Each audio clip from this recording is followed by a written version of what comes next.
c'est d'exhorter cette jeunesse, celle-là qui a commencé à prendre conscience, qui a commencé à agir, de ne pas se décourager. Le fait qu'on ne permette même pas aux jeunes de marcher pacifiquement, le fait qu'on quadrille toute la ville de Brazzaville parce que les jeunes ont dit qu'ils vont marcher à main nue et toute la police, la gendarmerie est mobilisée, je suis tenté de penser que la peur qu'on a entretenue, qu'on a semée au sein du peuple, le traumatisme est en train de changer de camp. Donc, jeunesse, sortez de la peur, revendiquez vos droits, comme disait le président Ibrahim Traoré à la réunion en Russie avec Poutine, et c'était là avec la grappe des chefs d'État africains qui étaient là. Et il lançait un cri à la jeunesse.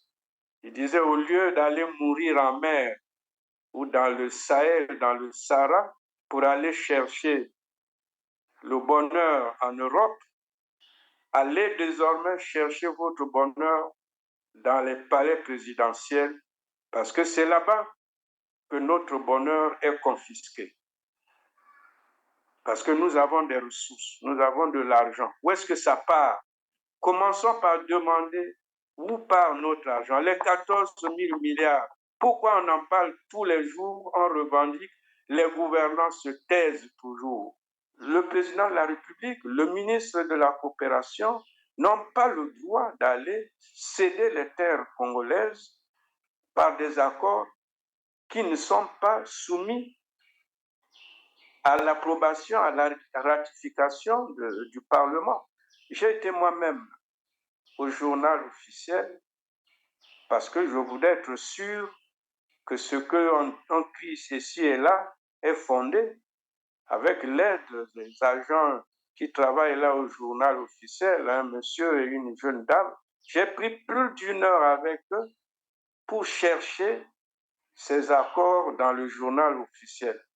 Ils ont été signés le 12 avril, en ce qui concerne notamment l'accord cadre, signé le 12 avril 2022, mais jusqu'aujourd'hui, ça ne figure pas au journal officiel. J'ai causé avec des parlementaires qui m'ont dit que cet accord n'a jamais été traité au niveau du Parlement. Alors, revenons donc sur le décret présenté par Anatole Colinet Makosso. Qu'est-ce qu'il vous inspire finalement? Lorsqu'il vient brandir un tel document devant la presse, c'était pourquoi concrètement? Mais un décret ne peut pas être au-dessus de la loi, Monsieur Christian. Quand un décret est pris en violation de la loi, ce décret n'est pas valable.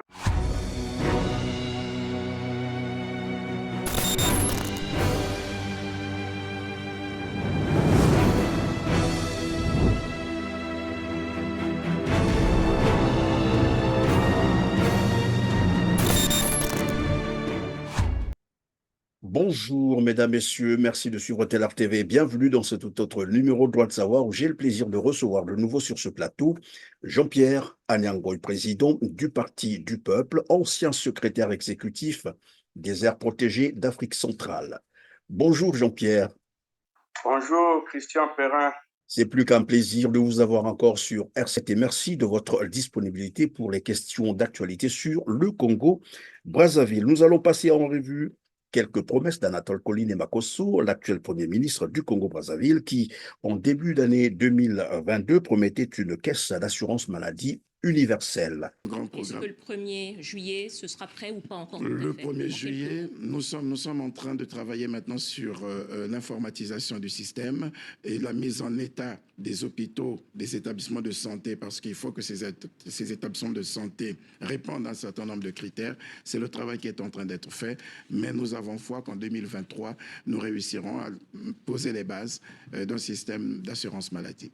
En février 2023, il ordonnait le décaissement de la somme de 3 milliards de francs CFA au trésor public pour le traitement des voiries urbaines et des érosions. Et nous pourrons revenir aussi sur bien d'autres promesses. Ensuite, nous reviendrons sur les accords controversés sur la cession des terres arables du Congo-Brazzaville d'une superficie de 156 000 hectares au Rwanda. Quelle légalité? Et pourquoi Denis Sassou Nguesso et son fils Denis Christel Sassou Nguesso s'obstine-t-il à mettre en péril la sécurité nationale et la souveraineté du Congo-Brazzaville?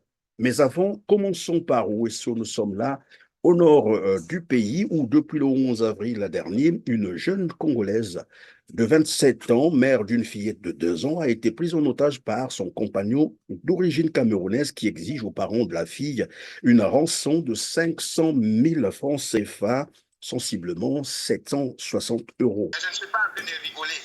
Voilà. Donc, Si vous attendez. ne voulez pas voir ça, c'est le corps qu'on veut vous envoyer. Je ne suis même pas avec elle pour le moment. C'est ce que je vous dis, monsieur. S'il vous plaît. Ici, là, vous n'avez rien, vous n'avez plus rien qu'elle peut vous envoyer. Ce que je vous ai envoyé là, ça va. Et j'ai son téléphone et j'ai tout ce qui contient dans son téléphone. Si tu veux, je fais les calculs de tout son écran et t'envoie. Toutes ses contacts. Mais c'est que 500 000 francs demain. S'il vous plaît. Si cela ne fait pas, vous allez voir son corps. S'il vous plaît. Une situation qui a engendré des scènes de pillage dans la ville de Ouesso.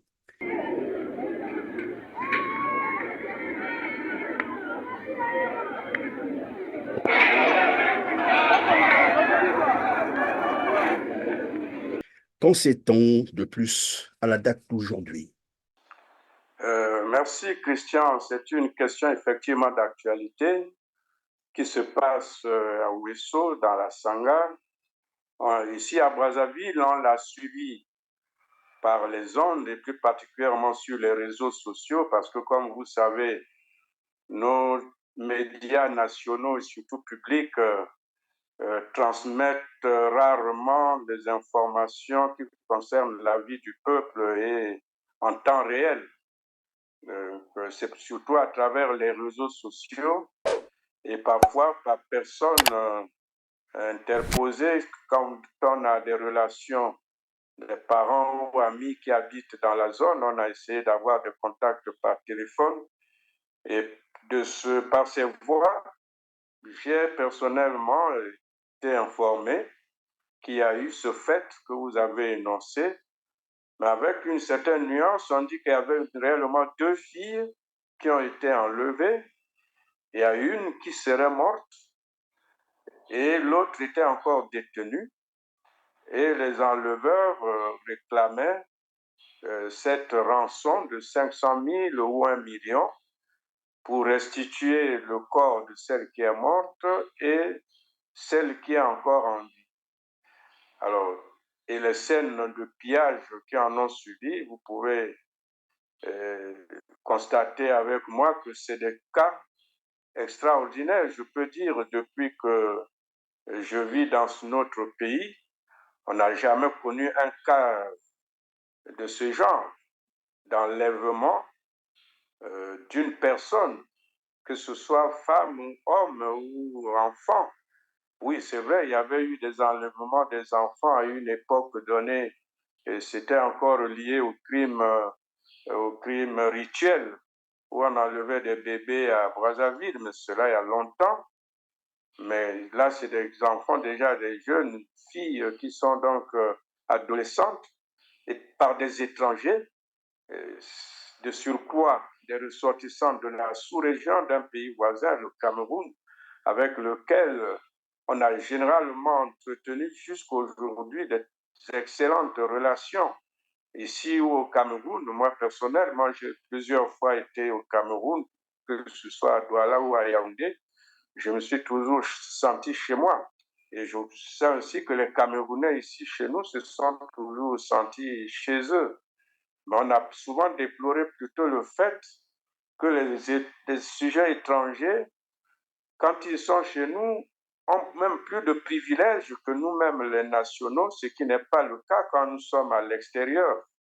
Mais de là à passer des privilèges dont ils bénéficient à enlever nos enfants, à donner la mort et à demander des rançons, je dis, c'est vraiment un cas encore insolite et ce qui peut expliquer justement la violence de la réaction des populations de Ouesso, qui certainement n'ont pas pu comprendre un tel acte. Et du coup, la réaction spontanée a été celle qu'on a observée sur les images, mais ça ne veut en rien dire que les Congolais sont xénophobes, mais c'est quand même un cas qui surprend et qui traumatise et puis qui suscite des réactions diverses.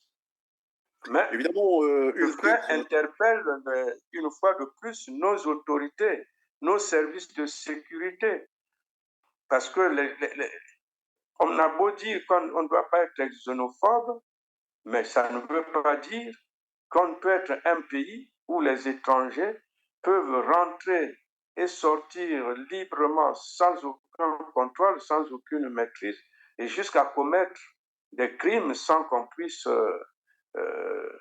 mettre la main sur eux et éviter même qu'ils en arrivent là.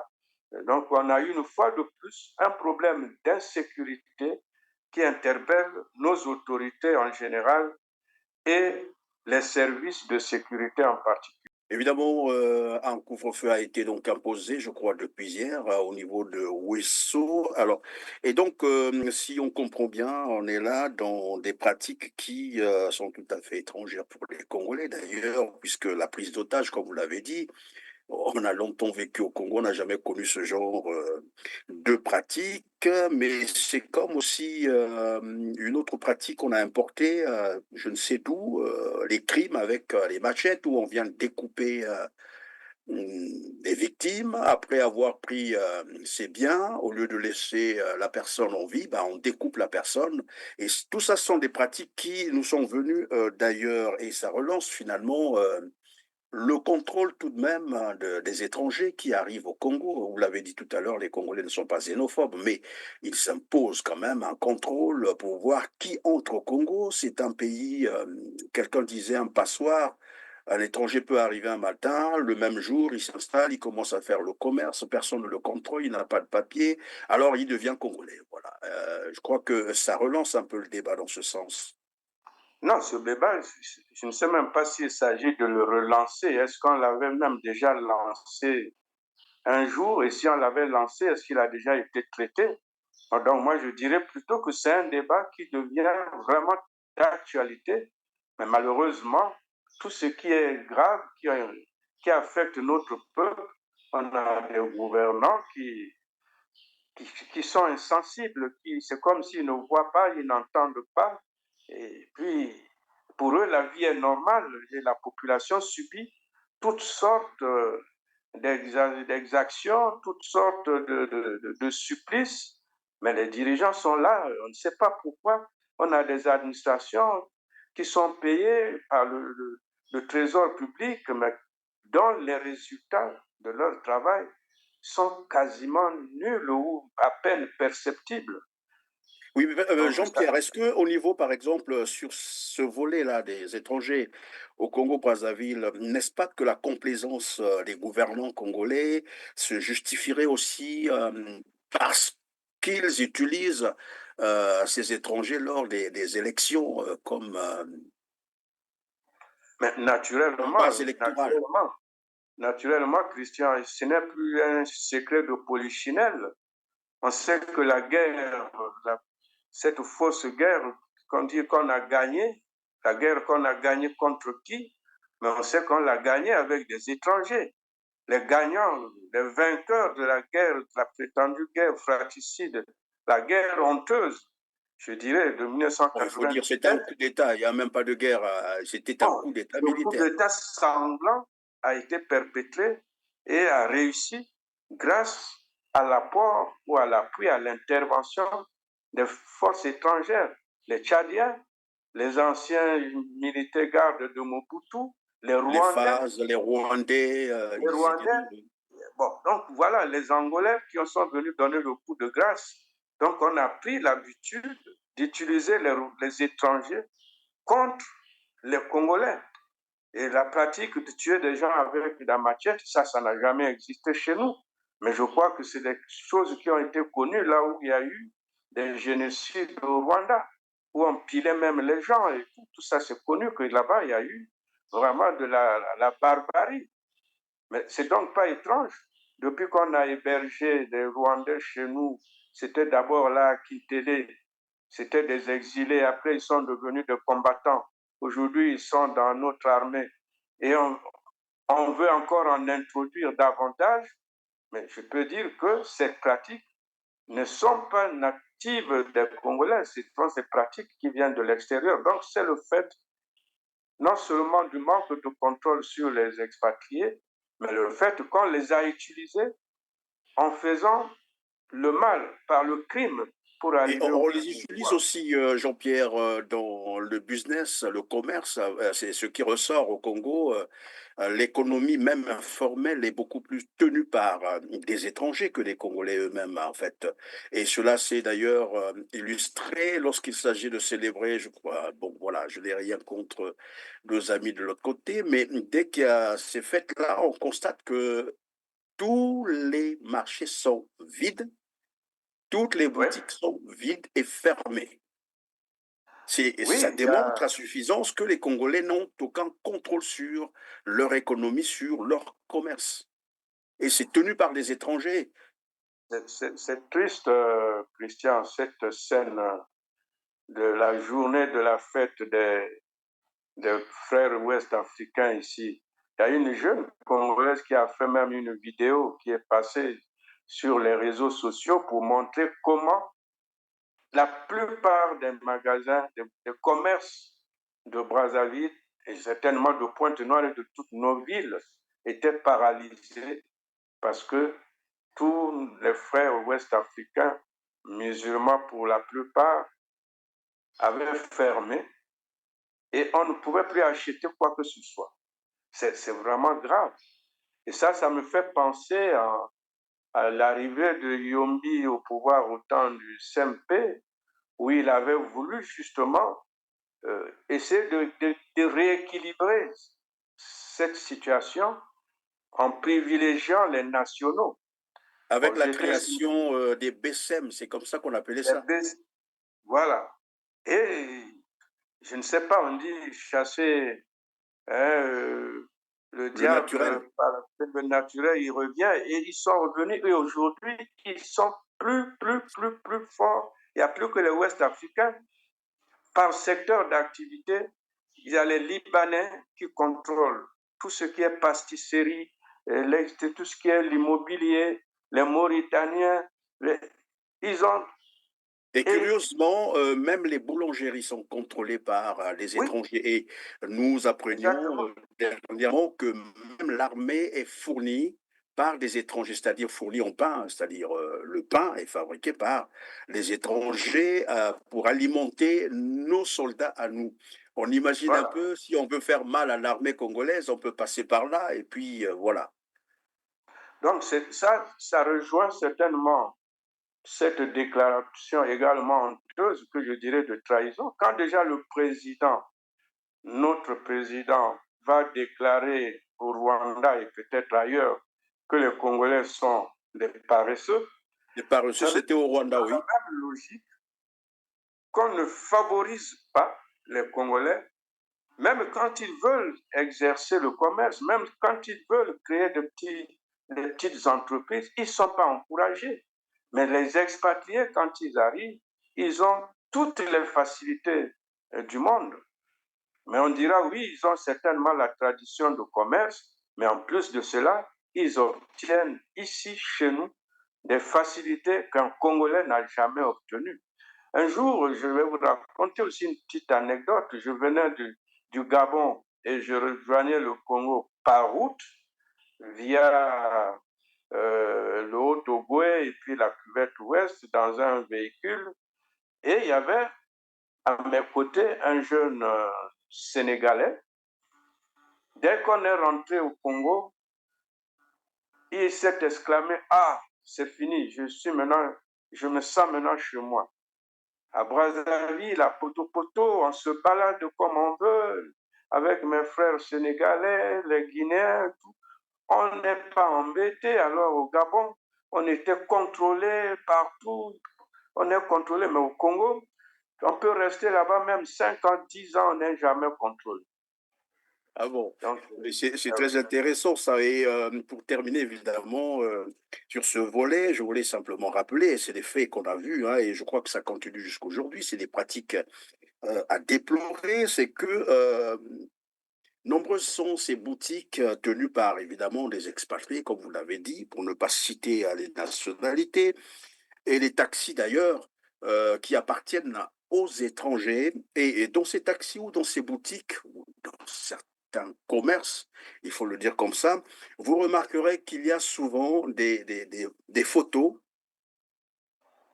soit des officiers de l'armée, soit des hauts responsables.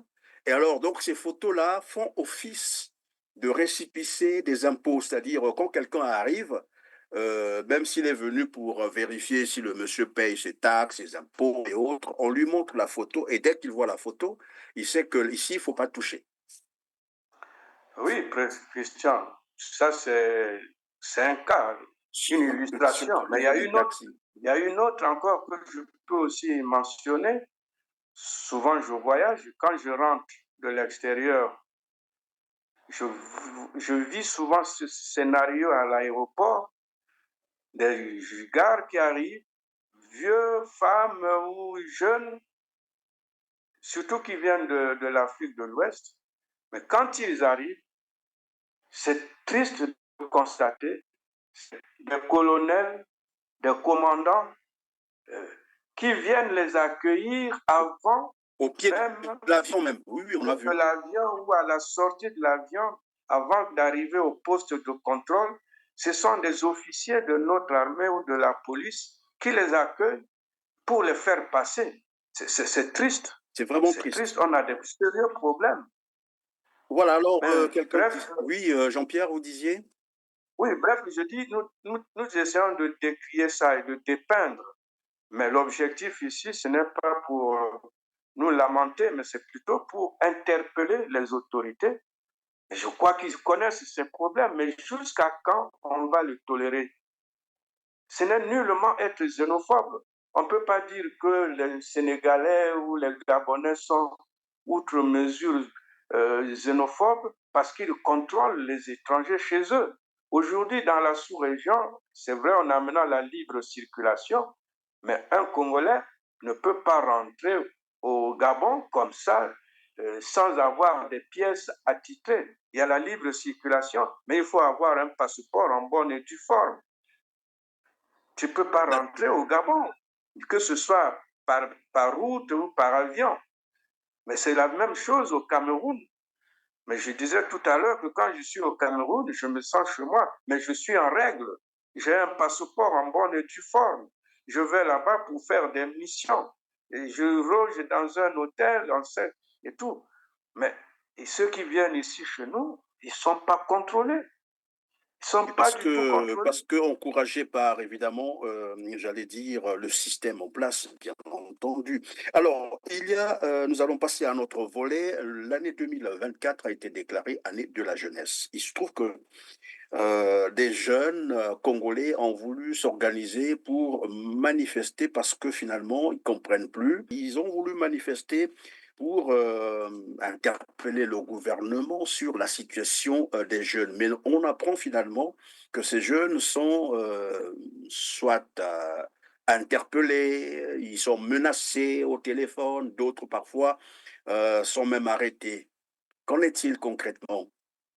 Oui, Christian, avant d'aborder ça, je voudrais quand même dire un dernier mot sur le premier volet, avec cette histoire des étrangers qui nous envahissent et qui nous étouffent.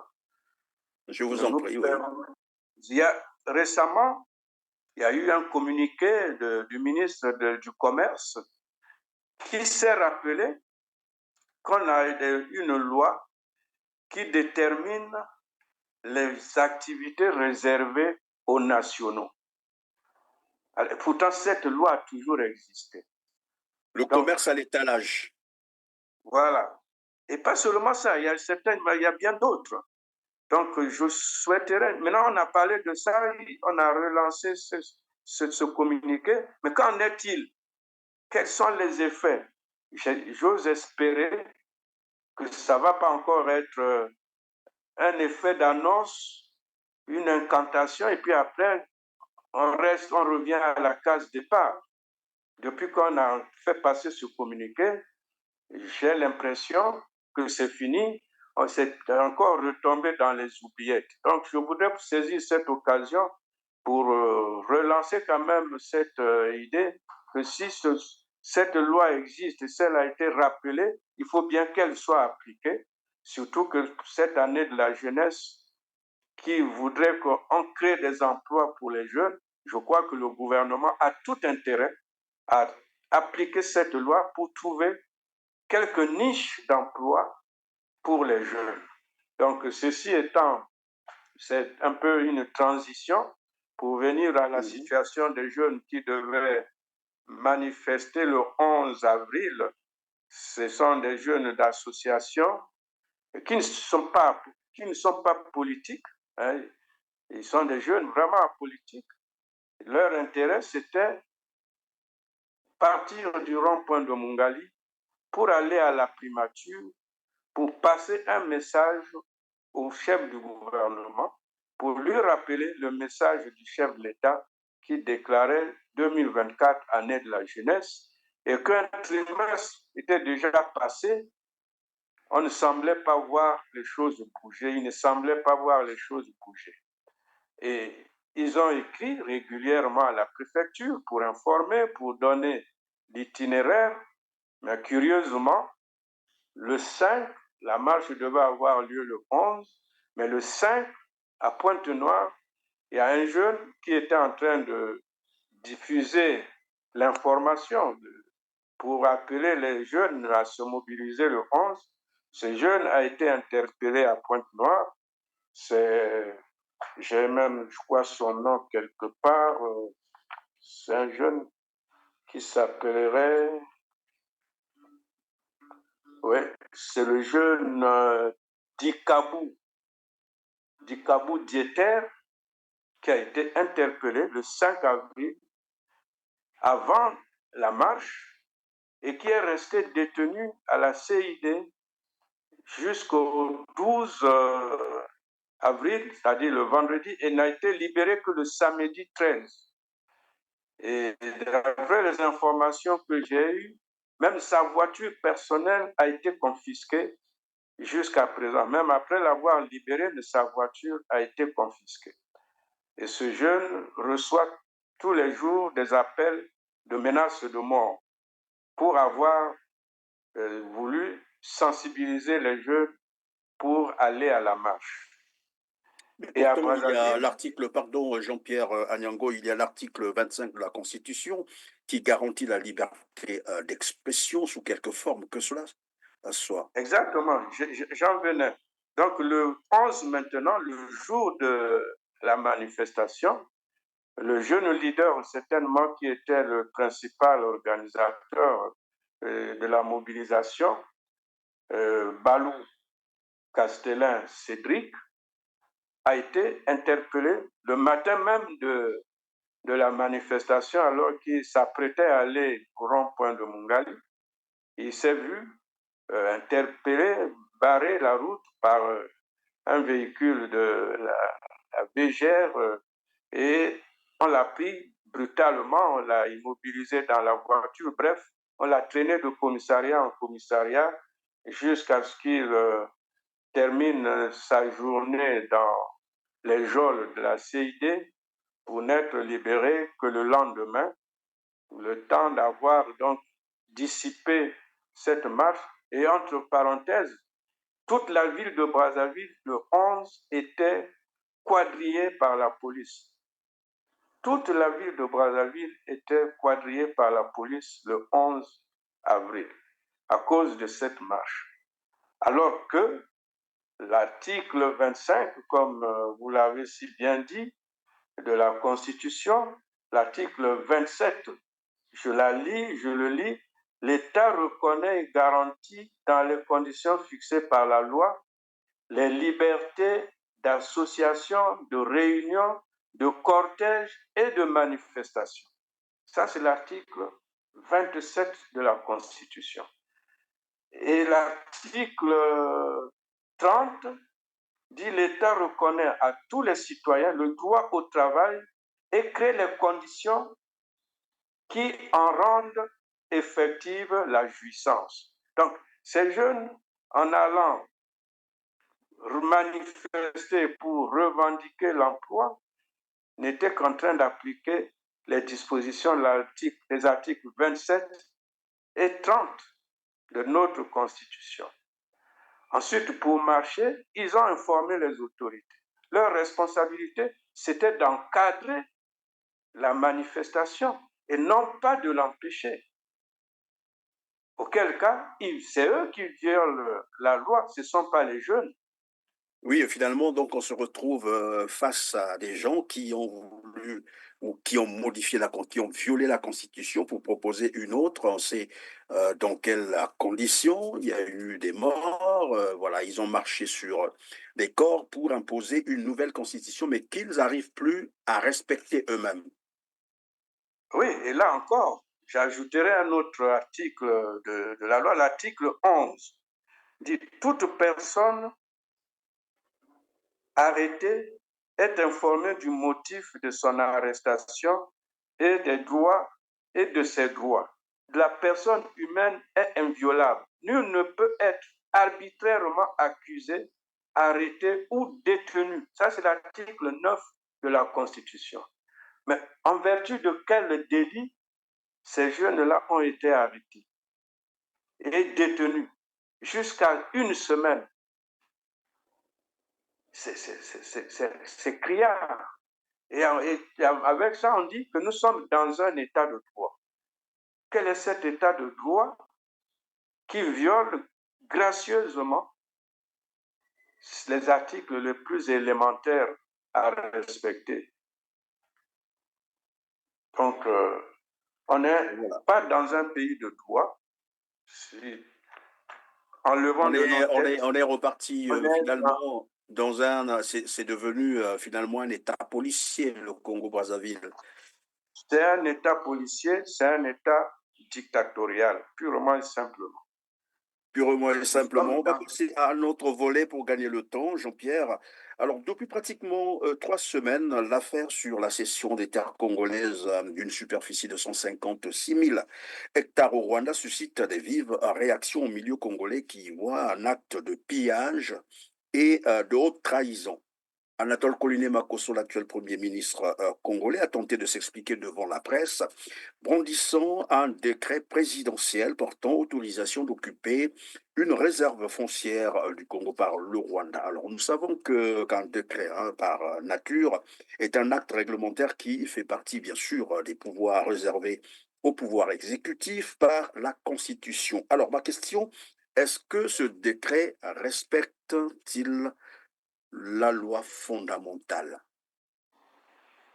Là encore, avant de passer au deuxième volet, je voulais terminer le second, celui de la violation des droits, des libertés des citoyens. En tant que président du Parti du Peuple, oui. Nous dénonçons, nous stigmatisons et nous dénonçons cette violation systématique, récurrente des droits des citoyens, surtout les droits de réunion, les droits de manifestation. Et la répression systématique aussi. Et la répression, la détention arbitraire des gens.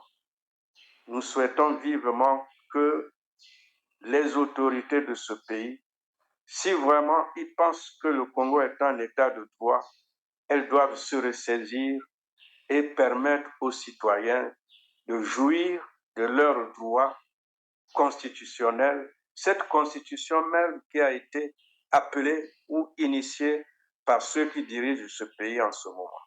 Et je saisis l'occasion pour dire qu'il y a une autre manifestation des jeunes, je suis au courant, qui est annoncée pour le jeudi prochain Et c'est en lien avec le sujet que vous allez maintenant aborder, que nous allons maintenant aborder. Sur les accords de cession de terre. Sur les accords de cession de terre, il y a un groupe d'ONG et d'associations de la société civile qui, conformément à leur objet social, à la raison d'être de leurs organisations, ont écrit officiellement au préfet de Brazzaville pour dire qu'ils vont marcher le jeudi 18. Et j'ai lu dans leur communication que la marche partirait de Bifouti, d'une part, de Mikal ou d'autre part, pour converger vers le ministère de la coopération, puisque c'est là où ont été initiés les accords de cession des terres. Donc, ils veulent aller exprimer leur désapprobation de ces accords au ministère de la coopération.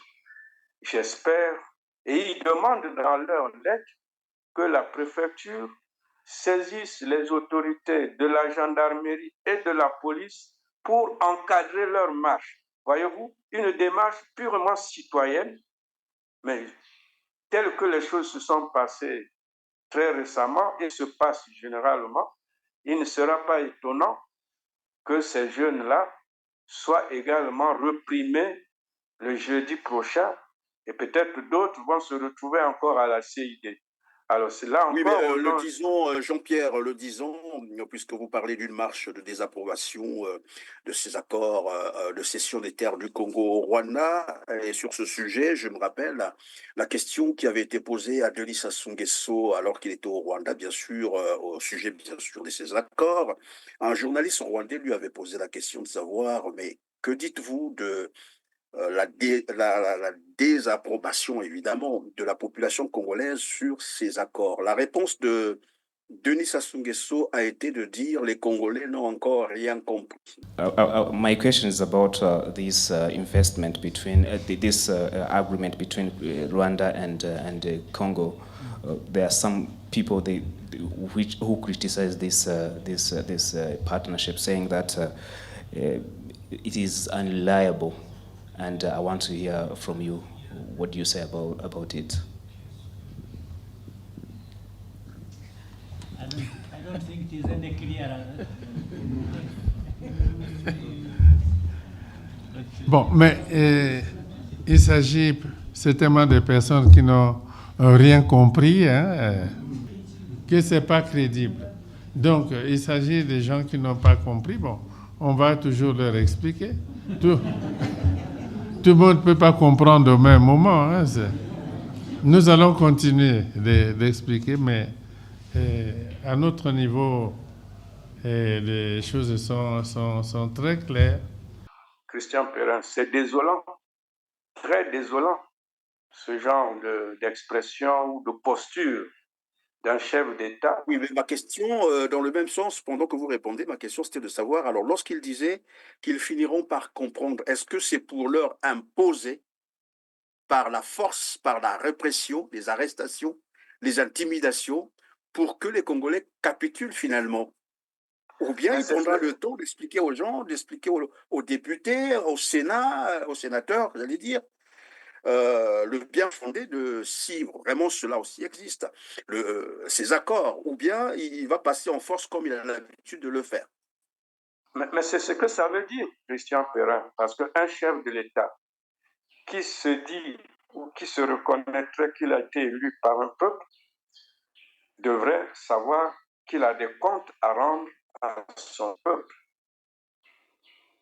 Et je l'ai entendu, le même président, devant le Parlement rwandais. Je ne sais pas si vous n'avez pas suivi son discours devant le Parlement rwandais, où il disait « Vous êtes le peuple, vous êtes la représentation nationale, vous êtes. » Il faisait les éloges du Parlement ou des parlementaires du Rwanda qui sont le reflet, la représentation de la nation.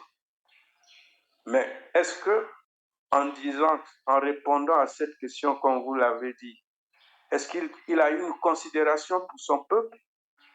Oui, mais est-ce que ce n'est pas le moment non plus, Jean-Pierre, pardon de vous couper comme ça, puisque vous êtes président d'un parti politique, donc votre voix compte quand même. Et est-ce que ce n'est pas le moment, par exemple, pour l'opposition congolaise d'exiger, par exemple, un référendum sur la question? Mais je Par crois rapport que à l'article 219, bien entendu.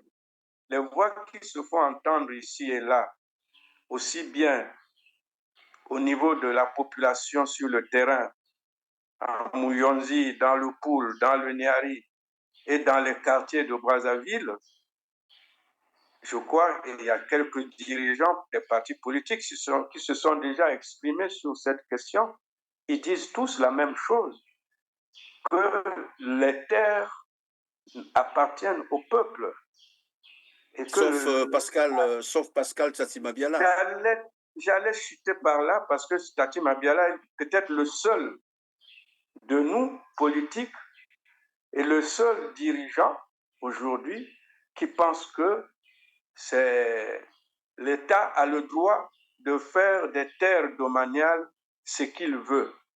Mais je suis tenté de lui dire, mais l'État c'est qui? Et lui, il parle au nom de qui?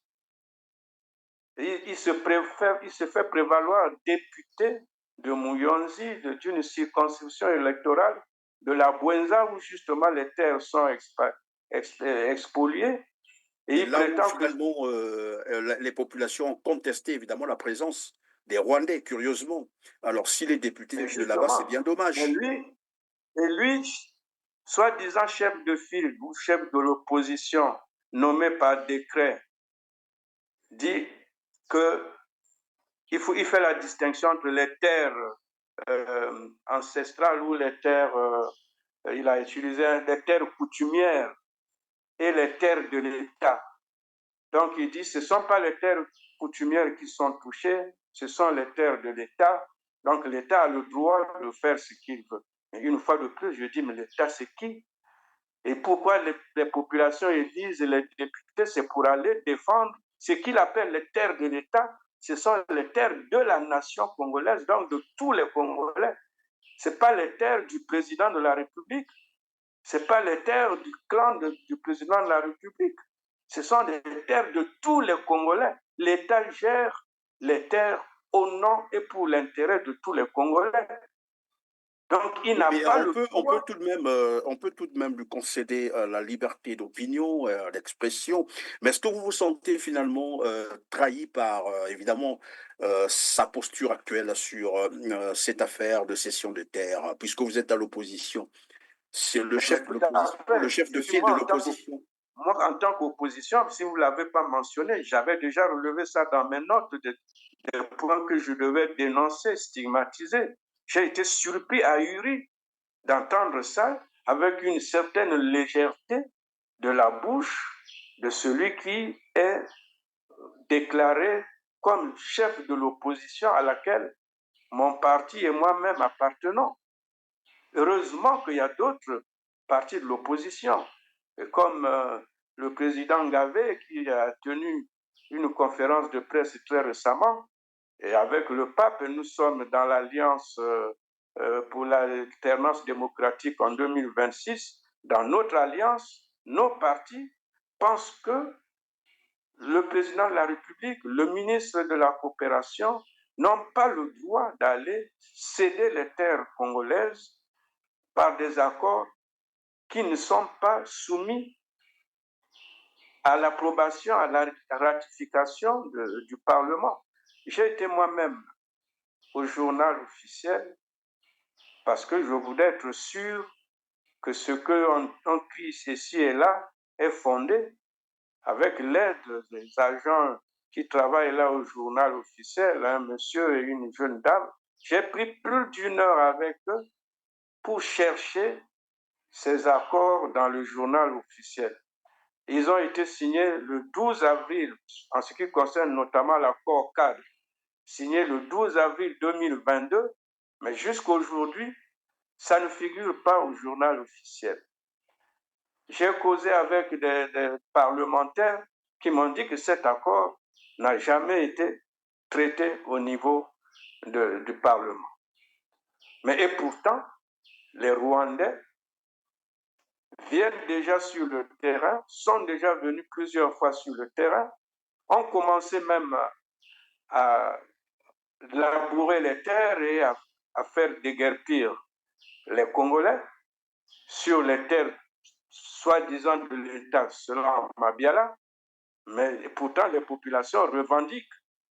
Donc pour Tchati Mabiala, les populations revendiquent à tort ces terres qui appartiennent à l'État, mais pas aux populations. Les populations n'ont aucun droit sur ces terres. Et le Parlement n'a pas le droit de regard sur ces accords de cession des terres, selon Mabiala. Alors je me demande quel est son rôle à l'Assemblée, ou quel est le rôle dévolu à nos parlementaires. Mais ça n'étonne pas. Et peut-être qu'il fallait faire s'il vous plaît, Christian Perrin, oui, je vous s'il en vous prie. plaît, Christian Perrin, je veux dire aussi quelque chose qui montre que Tchati Mabiala est dans sa logique de la trahison du peuple.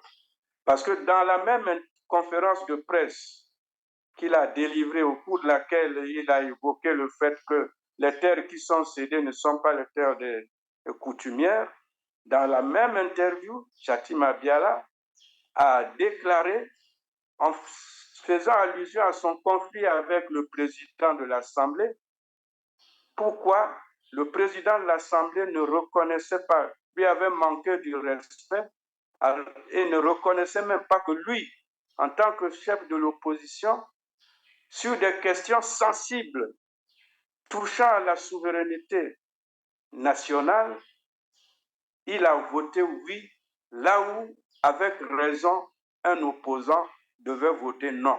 C'est sorti de la bouche de Tchati Mabiala. Lui, chef de l'opposition, a voté à l'Assemblée nationale oui pour des questions sensibles touchant la souveraineté nationale, pour lesquelles, avec raison, il devait voter oui, ou plutôt non. Donc, en votant oui au lieu de non, je considère que Tchati Mabiala ne représente même plus les intérêts du peuple pour lesquels il a été mandaté au niveau du Parlement. En fait, vous êtes en train de nous dire que finalement, il lui arrive de voter parce qu'on lui aurait demandé de le faire et non par conviction. Il a dit que c'est par souci d'apaisement. Souci d'apaisement. C'est sorti de sa bouche. Vous allez chercher cette vidéo, sa conférence de presse, vous allez entendre ça. Ce n'est pas moi qui invente. Par souci d'apaisement, il a voté oui, là où il devrait voter non. Alors donc nous étions là sur la question des terres congolaises cédées au Rwanda. C'est quand même 156 000 hectares des terres arables. En plus, c'est une partie de la subsistance, j'allais dire, du Congo-Brazzaville qui est cédée à un pays étranger. Et jusqu'aujourd'hui, les Congolais continuent à attendre, voir ce qu'il y a dans ces accords et probablement qu'on pourra peut-être un jour les soumettre à l'Assemblée. Mais vous avez dit, finalement, les accords sont déjà mis en exécution. Et alors, c'est donc un passage en force qu'on vient d'opérer. Mais je reviens sur le décret brandi par Anatole Koliné-Makosso devant la presse pour justifier ces accords. Et tout à l'heure, vous avez dit, ces accords n'ont jamais, disons, été présentés à l'Assemblée. Personne ne sait ce qu'il y a. Vous êtes même allé vous avez dit au journal officiel, au siège du journal officiel, pour constater vous-même si la loi existait ou les accords étaient publiés. Vous avez dit que vous n'avez rien à retrouver là. Alors, revenons donc sur le décret présenté par Anatole Koliné-Makosso. J'ai un décret 2022-258 du 18 mai 2022 portant autorisation expresse d'occuper une réserve foncière. Autorisation expresse d'occuper une réserve foncière de l'État par la société Elevego Congo SAS dans le range de Massangi, district de Yamba. Il s'agit de 11 084 hectares pour une durée d'autorisation express d'occuper qui est de 20 ans, durée qui peut être prolongée dans les mêmes conditions. Qu'est-ce qui vous inspire finalement? Lorsqu'il vient brandir un tel document devant la presse, c'était pourquoi concrètement?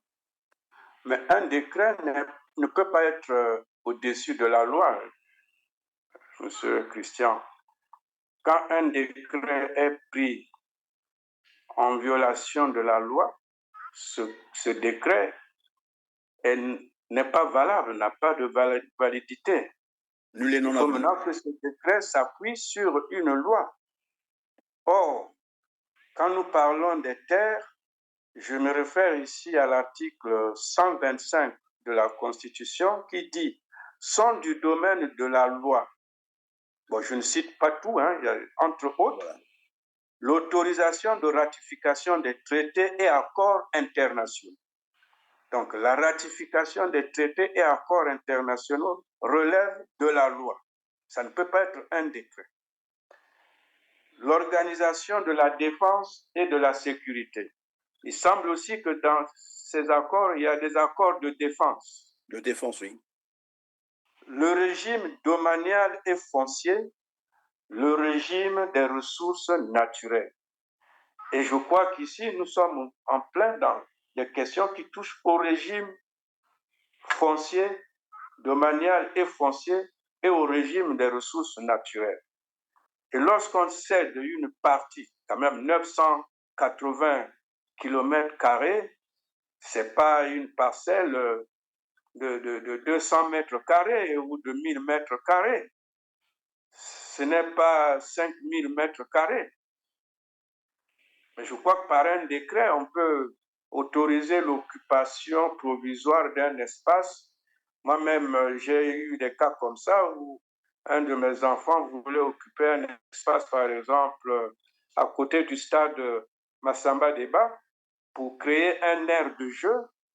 Mais il demande l'autorisation de l'occuper. On lui brandit ce texte qui dit il faut demander une autorisation spéciale d'occuper cet espace pour des jeux dans un milieu qui est destiné justement à la création des jeux pour les enfants. Et la durée est limitée. Ça ne va pas peut-être jusqu'à 20 ans. Mais ici, nous avons presque tout un territoire qu'on attribue à une puissance étrangère. On dit que c'est à une entreprise, mais quand nous avons entendu les Rwandais dire que c'est désormais nos terres.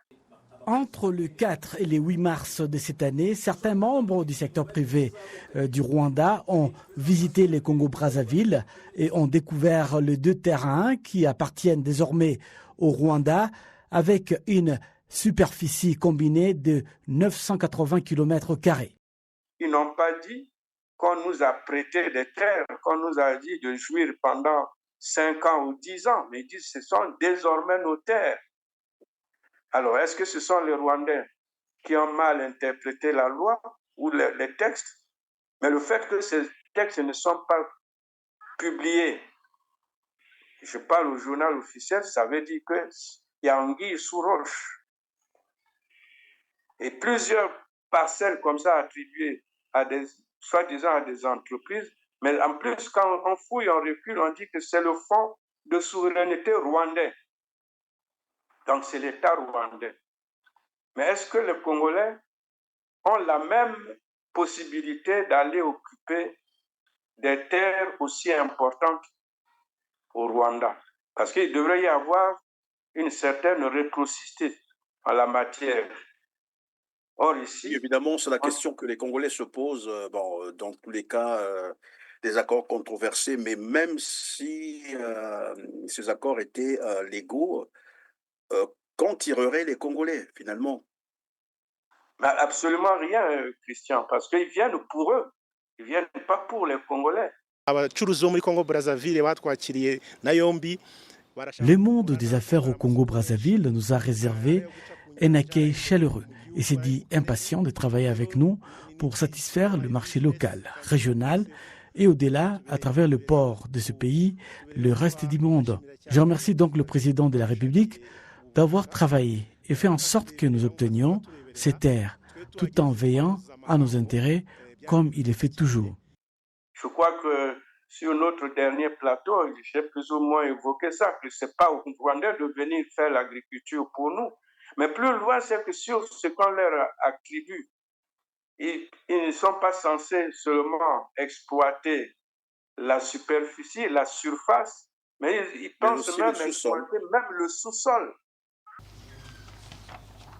Quatrième projet, le projet d'exploitation minière. Suite aux travaux menés avec le ministère de l'Industrie minière et de la Géologie, la société Crystal Venture avait obtenu 4 permis de recherche et actuellement elle bénéficie d'un permis d'exploitation de la mine de Kanga-Michopo dont le délai d'exploitation va démarrer à la fin du mois d'août 2023. Mais on a déjà attribué ça à qui? À quelle société comme ça au Congo? Et dit dans l'accord cadre, on n'a pas des articles dans l'accord cadre qui essaient un peu de mettre cela en lumière. Mais je vais vous lire quelques articles de l'accord cadre et justement, je me suis intéressé à ça et je l'ai ici avec moi. J'ai compris, j'ai déduit que c'est un accord de dupes parce que l'objet dit ceci, c'est l'article 2 de cet accord. Le présent accord a pour but de promouvoir et de protéger réciproquement les investissements entre les deux États par le biais des mesures incitatives que chaque État prendra. Chacune des parties contractantes encouragera les investisseurs de l'autre partie contractante à effectuer des investissements sur son territoire et elle autorisera ces investissements conformément à la législation nationale. Chacune des parties contractantes assurera toujours un traitement juste et équitable aux investissements de l'autre partie contractante. Alors, c'est ici où je dis, déjà quand je prends cet objet, combien d'entreprises congolaises vont aller entreprendre, investir au Rwanda et bénéficier de superficie autant que ce que nous avons offert aujourd'hui ou prétendons offrir aux Rwandais? Point d'interrogation. Si cette réciprocité n'est pas possible, alors je dis ça, c'est déjà un accord de dupes. Parce qu'il n'y aura jamais de Congolais. Si déjà les Congolais ne peuvent pas investir chez eux, parce que, un, ils n'ont pas les moyens, deux, l'État ne leur donne même pas les possibilités de devenir des investisseurs. Oui, mais promet pas le secteur privé, malheureusement, oui. Quels sont ces investisseurs congolais qui iront investir au Rwanda? À moins que ce soit eux-mêmes, avec l'argent qu'ils ont volé, ils vont aller recycler ça là-bas avec le Rwandais. C'est certainement ce que ça sous-entend. Mais je ne vois pas les Congolais lambda et même ceux qui essaient de devenir des hommes d'affaires ici, est-ce qu'ils auront les capitaux pour aller investir au Rwanda? Avec quelle expertise, avec quelle expérience d'affaires qu'ils ont d'abord réalisé dans leur pays avant d'aller réaliser là-bas? Point d'interrogation. Ensuite, quand je lis dans l'article les domaines d'investissement, alors ils disent, c'est l'article, excusez-moi, l'article 3, secteur privilégié. Donc, ces investissements-là doivent se faire dans les secteurs suivants. L'agriculture au sens large, ça c'est l'expression magique de notre président, l'agriculture au sens large. Le développement industriel, le développement du tourisme et des loisirs, le développement de l'économie numérique, le développement des zones économiques spéciales, la promotion de l'immobilier, l'exploration et l'exploitation minière, les infrastructures des transports, la protection de l'environnement et la lutte contre le changement climatique, le renforcement des capacités en planification stratégique et en production statistique. Quand vous suivez ces domaines-là, Christian Perrin... Et finalement, on leur a cédé tous les domaines.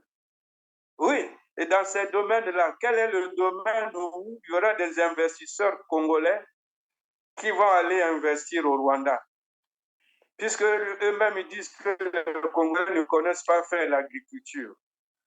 Donc, c'est pour que les Rwandais viennent faire l'agriculture chez nous. Quand vous rentrez dans le domaine de développement industriel, nous avons quelle industrie? Ça veut dire que ce sont les Rwandais qui viendront développer l'industrie chez nous, puisqu'ils ont même déjà des usines de transformation du diamant ou de l'or là-bas chez eux, alors qu'ils n'ont pas de minerais, de coltan. Donc, ils viendront installer ça chez nous. Ce sont les Rwandais. Le développement du tourisme et des loisirs. Nous développons quel tourisme? Tous nos sites touristiques qui sont ici sont abandonnés. Aucun aménagement. Quels sont les touristes qui viennent ici? Ce sont les Rwandais qui vont venir faire le tourisme ici, alors que c'est le Rwanda qui, en Afrique, est parmi les meilleurs pays destination touristique. Ou bien c'est les Rwandais qui vont venir promouvoir le tourisme chez nous. Donc, je ne vois pas dans quel domaine la planification. C'est nous qui allons aider les Rwandais à planifier ou à faire la production statistique. Donc, ça veut dire que tous ces secteurs-là sont ouverts aux Rwandais pour qu'ils viennent nous apprendre tout, comme les Congolais sont des paresseux, sont des idiots, ils n'ont pas d'intelligence, pas de cadre. Et ce sont les Rwandais qui vont venir faire tout ça pour nous. Voilà ce que ça veut dire. Espérons que, puisqu'il y a un volet, vous avez dit tout à l'heure, l'agriculture au sens large, bon, les Congolais pourront aller planter au moins du piment là-bas aussi, et des cacahuètes, pourquoi pas, puisque les Rwandais ont dit qu'ils viendront planter des piments chez nous, au Congo. Les Congolais aussi iront planter des piments au Rwanda. Nous allons passer donc à un autre volet, Jean-Pierre, si vous avez fini, bien sûr, ce développement. Bon, je peux finir avec cet accord. Le dernier article qui a retenu mon attention, c'est l'entrée en vigueur. Entrée en vigueur, c'est l'article 15. Il stipule ceci. Chacune des parties contractantes notifiera à l'autre par voie diplomatique l'accomplissement des procédures requises par sa législation pour la mise en vigueur du présent accord. Qu'est-ce que ça veut dire? C'est là que s'applique l'article 219. 217 ou 219 de notre Constitution. Mais est-ce que nous, on a respecté ça? Non. Peut-être que les Rwandais, là-bas, ont déjà fait ratifier ça par leur Parlement. Et ils peuvent en parler. C'est pourquoi ils disent que nous avons déjà des terres. Au Congo, il est demandé, normalement, les Congolais doivent se prononcer par voie de référendum. Par voie référendaire. Voilà, Christian. Ce qu'il en est, nos dirigeants violent gracieusement et impunément la Constitution, sur tous les plans. Des droits, des libertés, des droits des citoyens, sur les accords internationaux, surtout, ils violent tout. Ils ne respectent rien. Voilà, on va passer donc à un autre volet, bien sûr les promesses faites par Anatole Koliné Makosso, l'actuel Premier ministre du Congo-Brazzaville. En début d'année 2022, disais-je, d'entrée de jeu, Anatole Koliné Makosso a annoncé une caisse d'assurance maladie universelle qui fait partie bien sûr de ces 12 batailles.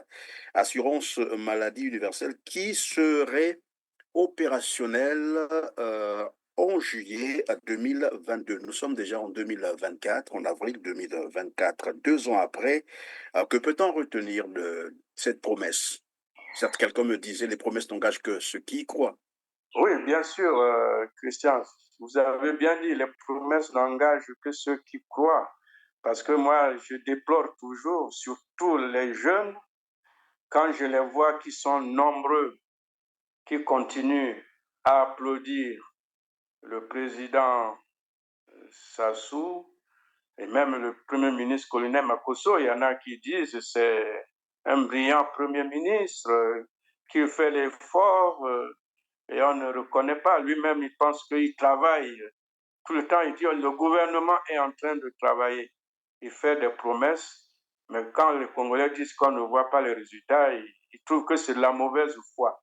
Mais prenons ce cas, l'assurance maladie ou l'assurance universelle.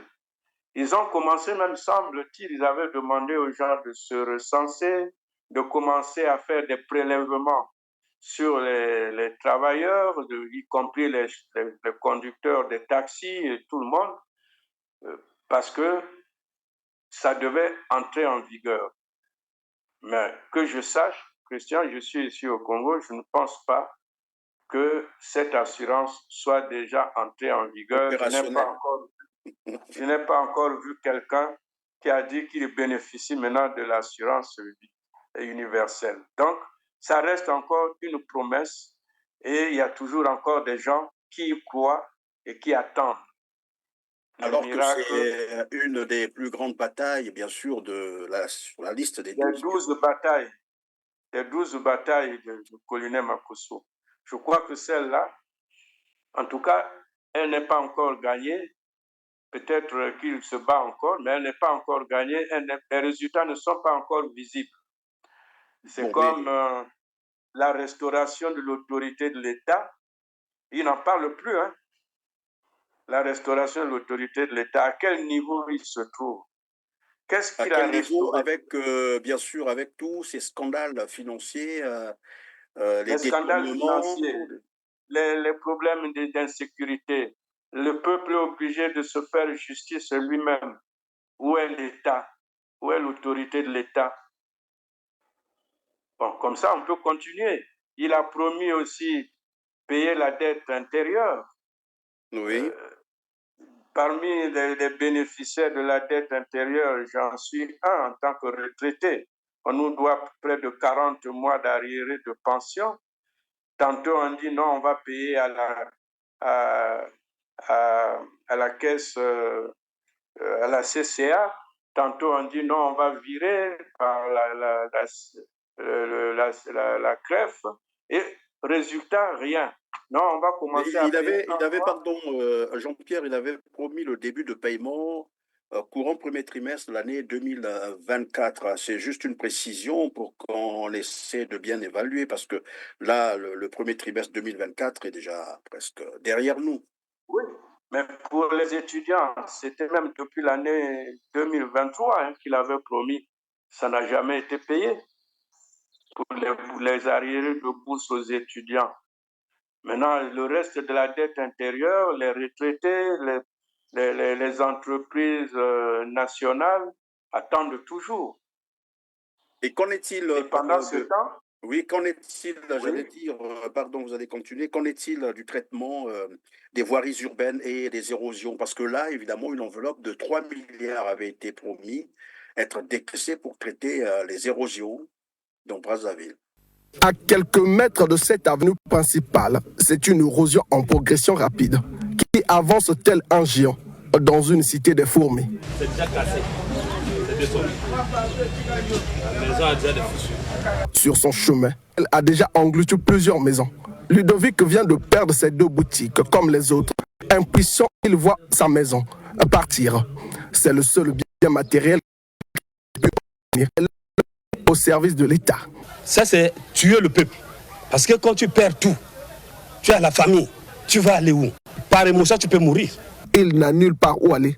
Avec sa famille de plus de 12 membres, ce policier dont la carrière lorgne déjà la retraite ne sait plus à quel sang se vouer. Je suis dépassé. Avec toute la famille, je vais aller où? Est-ce qu'avec toute la famille que j'ai là, je vais aller où? Qui peut venir en aide? C'est l'État seulement.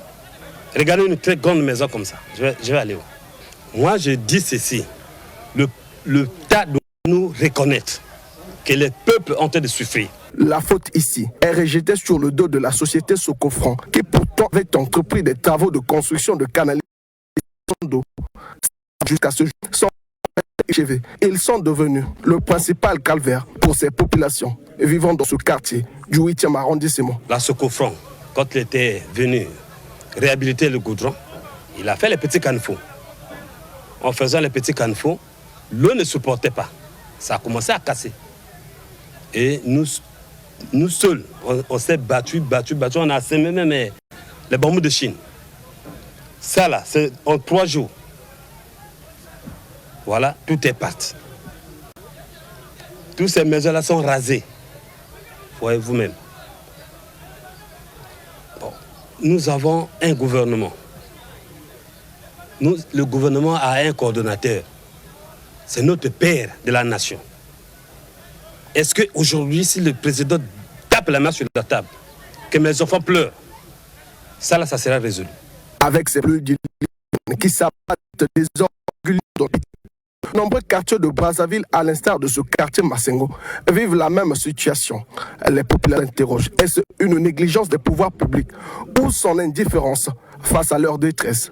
Depuis 2014, nous n'avions rien reçu, nous n'avions pas vu les gens ici. Depuis 2014, nous sommes en train de nous battre nous-mêmes. Pourtant, il y a quelques mois, devant la représentation nationale, le Premier ministre annonçait le déblocage d'une bagatelle de 3 milliards de francs CFA pour le traitement de ces érosions qui défigurent depuis les villes de Brazzaville et Pointe-Noire, à l'heure où la population pleure son sort, est dicté par la nature, comme c'est le cas ici à Massengo. Tout le monde se demande par quelle direction l'enveloppe des 3 milliards de francs CFA est passée. Mais je crois que les érosions continuent leur chemin, continuent à dévaster, à détruire les rues de Brazzaville. Dernièrement, c'est la route vers Ngamakoso qui était coupée, mais je n'ai pas vu là où on a réparé une des rues qui étaient coupées, ou celles qui sont érosionnées. Je vous dis, Christian Perrin, quand vous circulez dans Brazzaville après une pluie, ou pendant la pluie, il ne faut plus prendre le risque de circuler dans les rues de Brazzaville. Parce que si vous êtes en voiture, vous allez vous retrouver dans le ravin, soit parce que la route s'est cassée, vous ne savez pas, vous allez rentrer dedans, ou bien vous allez sortir de la route et rentrer dans un ravin, parce que les routes deviennent des rivières. Et après, dès que la pluie s'arrête, mais c'est comme si on était dans une ville sinistrée, une ville en guerre qui a subi des bombardements.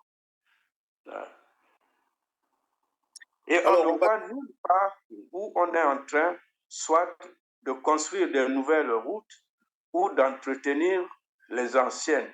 Toutes celles qui étaient bitumées ont perdu leur bitume. Maintenant, ce sont des cratères partout. Si vous allez du château d'eau vers Makelekele là-bas pour aller vers Kisundi, mais c'est catastrophique.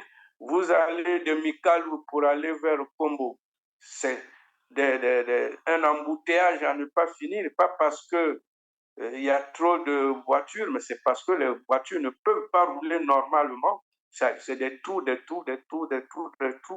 Vous allez dans tous les sens, vous allez vers la base aérienne au-delà, c'est pareil. Donc, dans toute la ville de Brazzaville, je n'ai pas vu, j'ai l'avantage d'être d'aller un peu partout dans Brazzaville. Je ne vois pas un seul quartier aujourd'hui où on peut dire qu'on peut rouler tranquillement. Et on se demande toujours pourquoi on fait payer les taxes de roulage aux taximens, aux usagers. Et maintenant, cet argent pour les voiries, je ne sais pas où est-ce qu'il est parti. Certainement, il a été détourné, comme d'habitude. Oui, mais alors, évidemment, on va revenir, ce sera probablement la dernière question. Alors, que vous inspire finalement ce genre de promesses non tenues?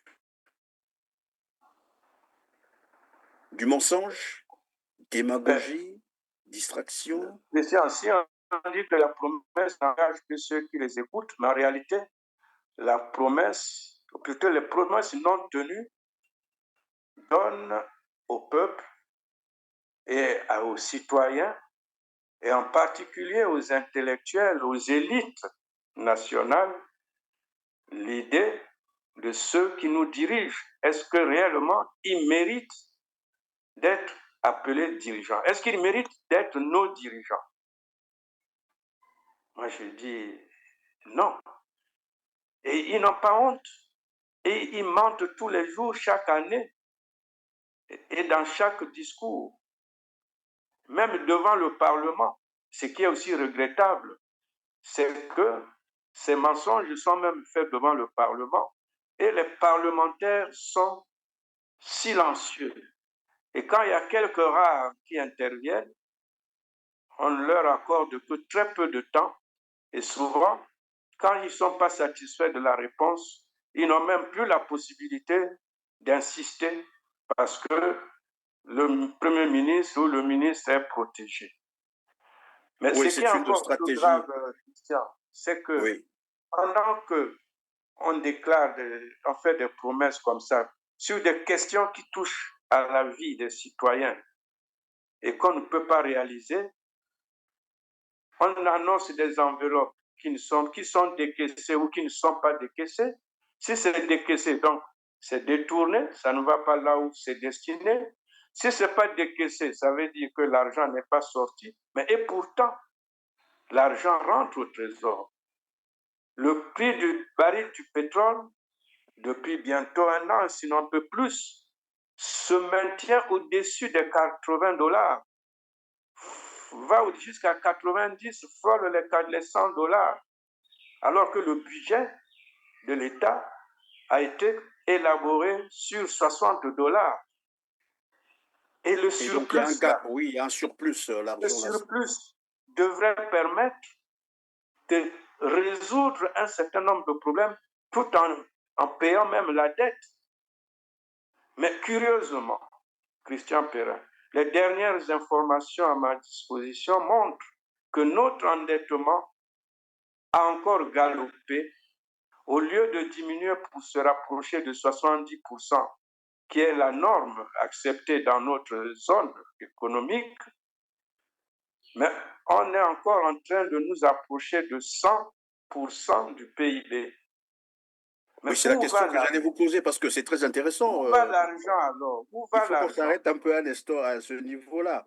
Alors, au moment où le Congo vend très bien son pétrole, et aujourd'hui même, lorsqu'on vérifie, le baril est passé à $90. Vous avez dit qu'il vacille entre 80 et 100.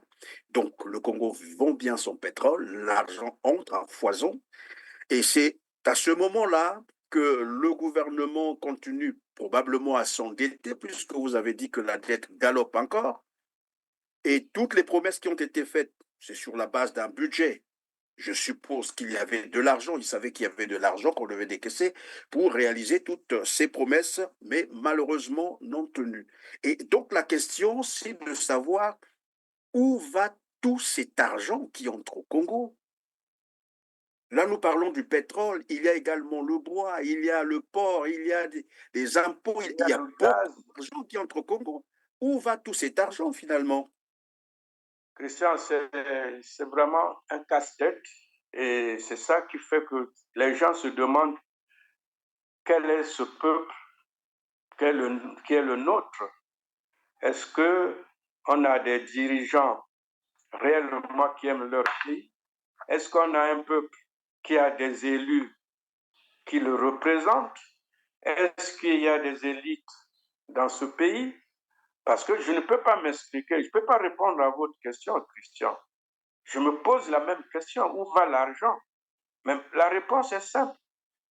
Puisqu'on ne va pas là où va l'argent, mais on sait que l'argent rentre. Ça veut dire qu'il prend d'autres destinations.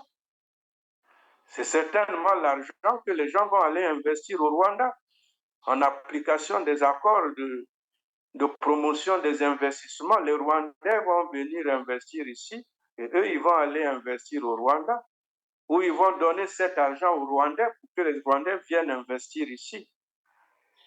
Voilà l'analyse que moi je fais. Probablement, oui. Évidemment, ça peut être une stratégie de blanchiment d'argent, pourquoi pas. Et à côté de cela, nous déplorons jusqu'à ce jour 14 000 milliards qui ont été dérobés comme ça, et personne n'est inquiété, personne n'est interpellé. Et on continue à voler, jusqu'à quand finalement? Entre-temps, la population croupit dans une misère indescriptible. Et qui ne fait que s'aggraver. Qui ne fait que s'aggraver. On est dans une situation, Christian Perrin, dramatique. Et c'est dommage, c'est triste pour nos enfants, nos petits-enfants. Nous autres, on se dit, bon, on souffre de voir ça. On souffre aussi parce que même le peu qu'on devait nous donner ne nous est pas donné. Mais on est très, très, très préoccupé pour notre jeunesse. Malheureusement, cette jeunesse ne semble pas prendre conscience. C'est ce qui paraît plus dramatique quand je vois une fois de plus ces jeunes, soi-disant au sein du conseil consultatif de la jeunesse, aller applaudir le président parce qu'on s'apprête à lui donner un nouveau mandat en 2026. Et comme il leur a promis, déclaré que 2024, c'est l'année de la jeunesse, ils espèrent que les miracles vont être faits. Mais je ne sais pas jusqu'à quel point cette jeunesse va rester naïve. Bon, heureusement, quand je vois qu'il y en a quand même qui ont voulu marcher le 11, mais on les en a empêchés. Il y en a qui vont marcher le 18, c'est sûr qu'on va les en empêcher. Mais je dis, ça c'est ma dernière phrase, c'est d'exhorter cette jeunesse, celle-là qui a commencé à prendre conscience, qui a commencé à agir, de ne pas se décourager. Le fait qu'on ne permette même pas aux jeunes de marcher pacifiquement, le fait qu'on quadrille toute la ville de Brazzaville parce que les jeunes ont dit qu'ils vont marcher à main nue et toute la police, la gendarmerie est mobilisée, je suis tenté de penser que la peur qu'on a entretenue, qu'on a semée au sein du peuple, le traumatisme est en train de changer de camp. Donc, jeunesse, sortez de la peur, revendiquez vos droits, comme disait le président Ibrahim Traoré à la réunion en Russie avec Poutine, et c'était là avec la grappe des chefs d'État africains qui étaient là. Et il enseigne puis à la jeunesse. Il disait, au lieu d'aller mourir en mer ou dans le Sahel, dans le Sahara, pour aller chercher le bonheur en Europe, allez désormais chercher votre bonheur dans les palais présidentiels, parce que c'est là-bas que notre bonheur est confisqué. Parce que nous avons des ressources, nous avons de l'argent. Où est-ce que ça part? Commençons par demander où part notre argent, les 14 000 milliards. Pourquoi on en parle tous les jours, on revendique, les gouvernants se taisent toujours. Pourquoi ils n'osent pas répondre? Colonel Makosso, s'il justifie la cession de terre par un décret qui est illégal, inconstitutionnel, mais qu'ils viennent nous justifier, l'administration étant la continuité, où sont partis les 14 000 milliards? Et tout l'argent qui rentre là, où est-ce que ça part? Que devient le plan national, le programme national de développement? Et là aussi, il a dit qu'il n'y avait pas l'argent pour financer ce plan national de développement, alors que tout à l'heure, nous avons démontré que l'argent entre au Congo, le pétrole se vend.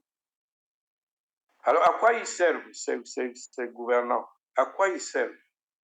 C'est la question à laquelle ils vont répondre. Merci Jean-Pierre Anyangoy. Vous avez dit aux Congolais, aux jeunes Congolais, d'aller chercher leur bonheur au palais présidentiel parce que c'est là-bas qu'on a confisqué leur bonheur. En tout cas, merci d'avoir été avec nous encore aujourd'hui.